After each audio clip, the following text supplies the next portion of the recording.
मूर्ति सद्गुरु मिलबै सर्वाधार। मंगलमय मंगल करना बिनबो बारंबार।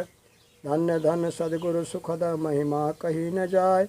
जो कछु कहूँ तुम्हारी कृपा मोते कछु न बसाय। बंदो गुरु पद कंज कृपा सिंधु नर रूप हरि।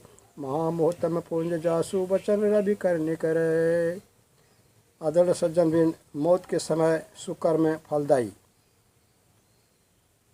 कर्णधार सदगुरु के शरण परम कल्याणकारी होइ छै। एहि दुआरे अपने सबके एहि विषय पर चर्चा सुनल जाओ।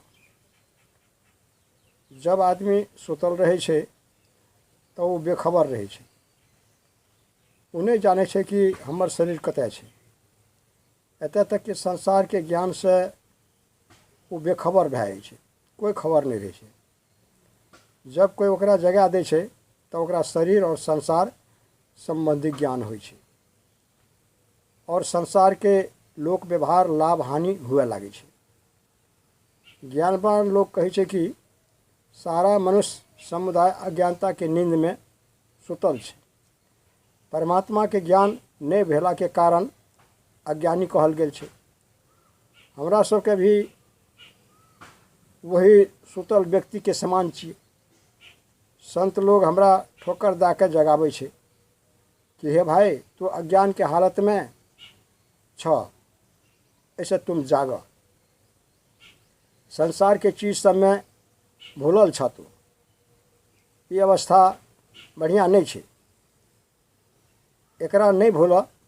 संत कबीर साहब कहै छै मन त्यों क्यों भूला रे भाई, तेरी सुधी बुद्धि कहाँ हिराई। कहै छै हे मन तू क्या भूल रहल छ, तोहर शुद्ध बुद्धि कतय फैल गेल छ, कतय हरा गेल छ। तू स्वयं परमात्मा के अभिन्न अंश छिय। तोरा एठा थोड़े दिन के लिए मनुष्य शरीर मिलल छै।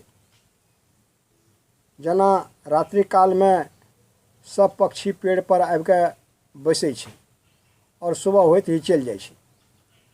वहिना परिवार और संसार के देख रहल छ। सुबह अर्थात अवधि समाप्त होते ही तोरा लेल सब झूठा भए जेतै, सपना के समान असत्य भए जेतै। एहि लिए हमरा मानव शरीर मिलल छै, एहिमे परमात्मा के भजन करना ही उत्तम छै। कियाकि परमात्मा ही सत्य स्वरूप छै, सारा संसार असत्य छै। कहने छै ब्रह्म सत्यम जगत मिथ्या। एहि लिए हम एक गहरी नींद में अर्थात ये हमर महल छियै, हमर पत्नी छियै, हमर संतान छियै, हमर दौलत आदि धन आदि छियै, तू भूल गेल छ। तुलसीदास जी कहै छै ते नर नरक रूप जीवत जगह, भव भंजन पद विमुख अभागी। आ जो भव भंजन पद से भजन से बिलग है, वो नरक रूप छियै, दुख रूप छियै। ओकर जीना दुख रूप ही छै। तो आदरण सजो निशिवासर रुचि पाप असुचि मन, खलमति मलिन निगम पथ त्यागी। हम सारा लोग सबके मन में कतेक अपवित्र भावना उठैत रहै छै, उठल करै छै। ई सब स्वयं समझै छै। ये अपवित्रता के कारण सद्भावना कम उठै छै और काम क्रोध आदि विकार सबसे हमर मन अपवित्र भए गेल छै। एकरा सर्वप्रथम नाम याद और मानस ध्यान से पवित्र करना चाहिए। साधन में आगू बढ़ के अंतर ही भूति भी सबके प्राप्त करके पवित्र करना चाहिए। ये मनुष्य देह के अवसर बार बार प्राप्त होइ छै।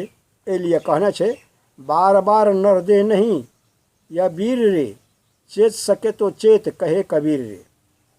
ये शरीर बार बार नहीं मिलते।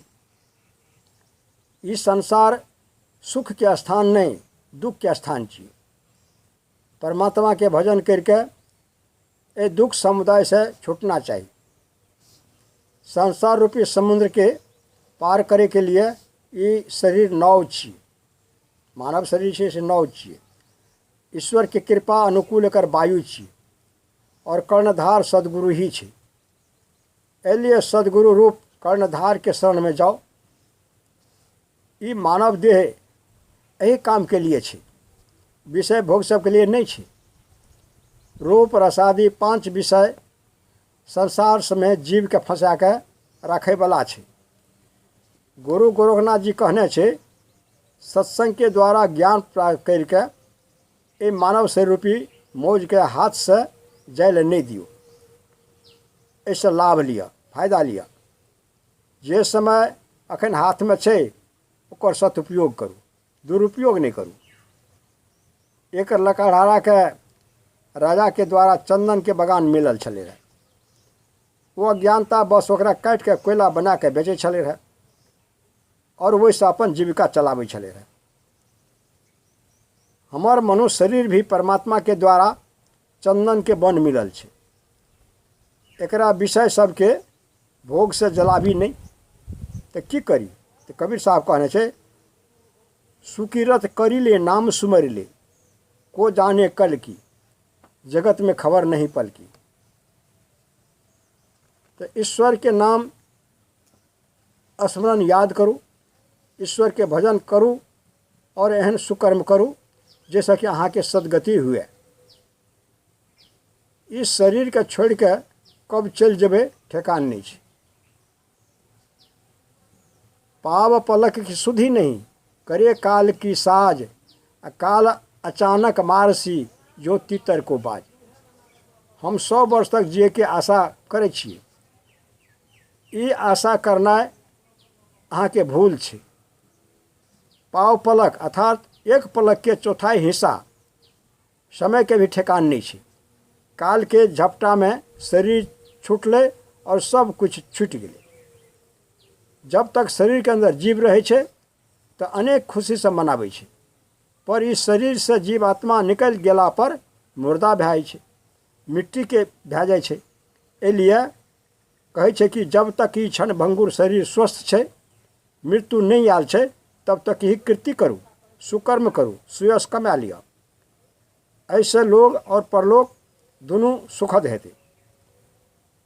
जे धन से सत्कर्म नहीं करते ओकर धन बेकार चल जाए छे, कियाकि धन के 3 गति होइ छे। सबसे उत्तम गति छे दान, मध्यम गति छे भोग और एकर बाद में नाश। तो कमाल धन के परोपकार में लगाबू, सत्संग यज्ञ में अपन धन लगाबू। ये भी एक लाभ ही छे। मौत के समय सुकर्म काम देत। सुकर्म नहीं केने छिए तो शुभ गति नहीं हेते। ईश्वर भजन छोड़ के उत्तम काम नहीं छे। ईश्वर भजन छोड़ के और कोनो उत्तम काम नहीं छे।